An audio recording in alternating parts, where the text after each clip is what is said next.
द्रौपदी के चीरहरण से संबंधित एक कहानी बहुत ज़्यादा प्रचलित है और कहा जाता है कि जब उनका चीरहरण हो रहा था तो उस समय श्री कृष्ण जी के आशीर्वाद से उनकी साड़ी बढ़ती चली जा रही थी, जिससे कि उनकी लाज बचती है इतने सारे सभा में बैठे लोगों के आगे।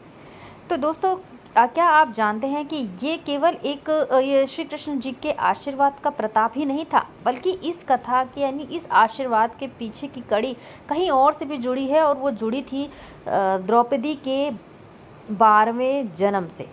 कहा जाता है कि जब द्रौपदी का 12वां जन्म हुआ था तो वो किसी देश की महारानी थी, और उस समय वो अपनी सखियों के साथ में नहाने के लिए नदी पर जाती हैं। और जब वो नदी पर पहुंचती हैं तो वो देखती हैं कि एक साधु महात्मा वहाँ पर पहले से ही स्नान कर रहे होते हैं।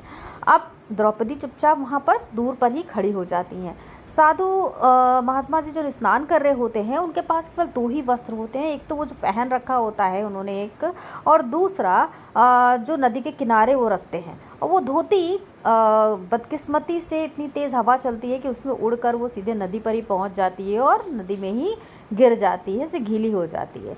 साधु महात्मा की नज़र एकदम से सामने खड़ी द्रौपदी पर पड़ती है।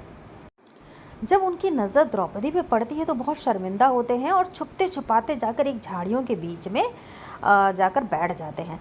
जब द्रौपदी उनको देख तो चुकी हुई होती हैं, अतः वो समझ जाती हैं कि जो साधु हैं महात्मा हैं उन्होंने भी उनको देख लिया है, और वो बहुत ही शर्मिंदा हो रहे हैं और वो लाज से जाकर उस झाड़ी के पीछे छुप गए हैं।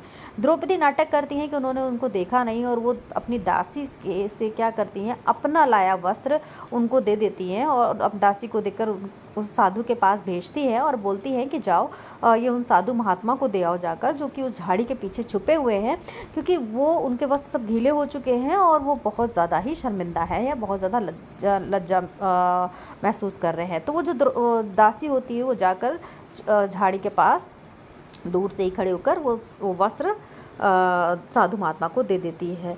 साधु महात्मा उस वस्त्र को लपेट कर उस दासी से पूछते हैं कि वस्त्र किसने दिया, तो वो बताते हैं कि देखिए वो सामने हमारी महारानी खड़ी हैं और उन्होंने ही ये वस्त्र आपको देने के लिए कहा था। तो वो साधु महात्मा जाते हैं द्रौपदी के पास और उन्हें आशीर्वाद देते हैं कि जिस तरह आज तुमने मुझे इस सारे लोगों के बीच में लज्जित होने से बचाया है, उसी तरह एक दिन अवश्य ही मैं तुम्हें तुम्हारे लज्जित होने से ज़रूर बचाऊंगा और तुम्हारी मदद ज़रूर करूंगा।